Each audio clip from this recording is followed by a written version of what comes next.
Warm greetings to one and all present here. Let me introduce about myself. My name is Mr. A. Jasmine Anthony Raj, Assistant Professor, Department of Computer Science, Artificial Intelligence and Data Science. Today in this sessions we are going to see about the lecture series on the topic unsupervised learning from the subject data science.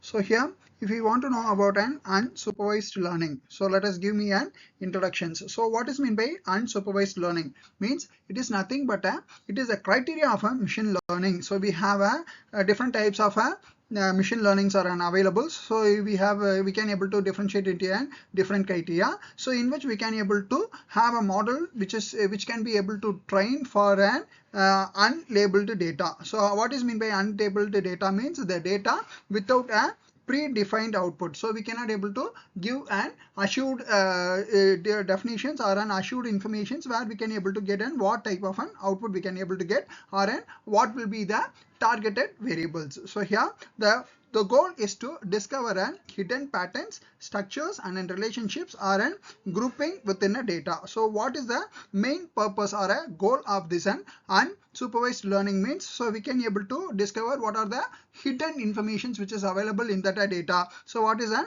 hidden informations or hidden patterns? What will be the structure we have to follow in order to use those data, and what will be the relationship between one data and another data? How can we able to grouping the informations within the data available in this unsupervised learning? So here next point, it is widely used in a data science for an exploratory data analysis, pattern recognition. So by using this informations, by using this concept in a data science, we can able to easily have an understood of how can we able to have a data analysis, and what will be the pattern will be, how these patterns will be recognized, and how can we able to do the data pre-processing methods, right? So these are the informations and then definitions of an unsupervised learning. So next one, we can able to see about a key characteristics. So key characteristics means what are its features. So first feature is no labeled output data. So here we cannot able to have an no labels will be available for the output data.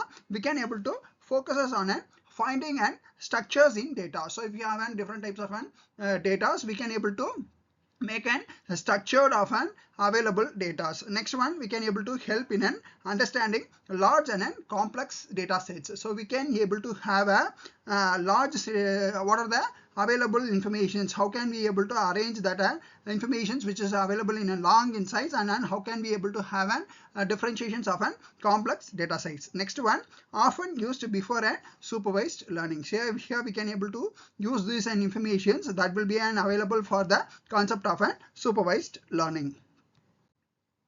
Next one, next title is a major type of an unsupervised learning. So what are the major types? So here first one is called as an clustering. So how can we able to define a clustering? Means so clustering groups similar data points together based on a distance or a similarity measures. So here if we want to know about a clustering means grouping. So here if we have a different set of data, so we can able to group, we can able to join together the data points which will be an all together, or it will be based on the distance or a similarity measures. So next one, we can able to check about a common algorithm. So what is meant by a common algorithm? Means so here we can able to check with that K means clustering. So it is nothing but partitioning a data into a clay structure. Partitioning means dividing the data, available data into a K clusters. So here next one, hierarchical clustering. So what is meant by hierarchical clustering? Means it can able to build a tree like structure, that is a dendrogram. So that one is called as a dendrogram. Next one, DBS scan, that is density based spatial clustering. So it is used to find the clusters based on a density. So next one, we can able to check with the mean shift. So what is mean by mean shift? Means it can able to identifies and clustering by shifting a data points together a dense region. So here by you can able to use the mean shift for identifying the cluster. So where we can able to use to shifting the data points together the regions. So next one, what are the applications? Means so first one, so customer segmentations. Second one, and market basket analysis. Next one, social network analysis, and then last one is called as an image segmentations. So here first one means, so we can able to have an availability of a large sets of an customers. So based on their choices or based on the certain criteria, we can able to segment the customers. We can able to separate the customers. Next one, what will be the, what are the products and how many the products has been chosen by the particular customers. It calls as a market basket analysis. Next one, social network analysis. How this information has been used in a social network. Next one, image segmentations. So segmentations mean separations. So how can we able to separate those images is called as a next one, image segmentation. Next one is called as an associations rule learning. So what is meant by association rule learning means it is nothing but an finds interesting relationships or an associations among variables in large data sets. So here associations in the word itself we can able to check how can we able to find what are the intersecting relationship between variables in a large data set which is available over there. So for here we can able to check with an common algorithm. So here appropriate algorithm is being used. Next one, and FB growth algorithm is used. Eckhart algorithm is being used. Next one, so what are the applications where we can able to use this means? So here we can able to use for a market basket analysis, that is people who buys bread also buy butter. So here what will be the combinations product, so where the people can able to buy one without another, it is not possible. So like, so if you are buying a bread, so always they will be having a choices of buying the butter. So next one, recommendation systems. So next one, and web usage mining.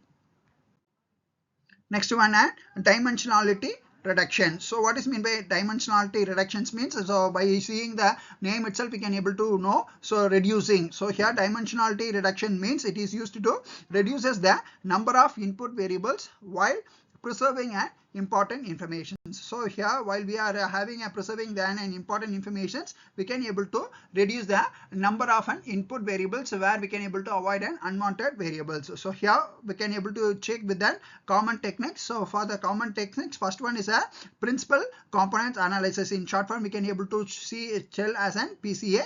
Next one, TSNE. So that is T distributed stochastic neighbor embedding. So in short form we can able to call as an T hyphen and SNE. So next one, map. Next one, auto encoders. Auto encoders means encoding. So the encoding means inputting the data where we can able to protect from an third party persons. So next one, and applications. So here what are the applications of this and dimensionality reductions means? So it is nothing but a data visualization, noise reduction, feature extractions, and speeding up a model training. Next one, anomaly outlier detections. So what is mean by anomaly outliers detections means it is nothing but it is used to identify an unusual data points, so that differs and significance from the majority. So here we can able to check an unusual data points. Next one, and common algorithm. In common algorithm we can able to use an isolations forest, one class SVM, and local outlier factors. And then what are the applications means where you can able to use this for an fraud detection, network security, fault detections in machines, credit card misuse detection. Next one, so let us check with that what are the advantages of an unsupervised learning. So it is nothing but so we no need for an labeled data, discovers and hidden patterns, useful for a large scale data analysis, and help in a feature engineering. So here in an advantages, we no need to have an individual labeled data. So by seeing the data itself we can able to identify where we can, here you can able to know the hidden patterns which is available over there, and we can able to use this one for a large scale data analysis. For we can able to check with that census taking methodologies where we have to check with the large data analysis, and also for a feature engineering concepts. So thank you one and all for giving me this golden opportunity. Let me meet in another sessions. Thank you.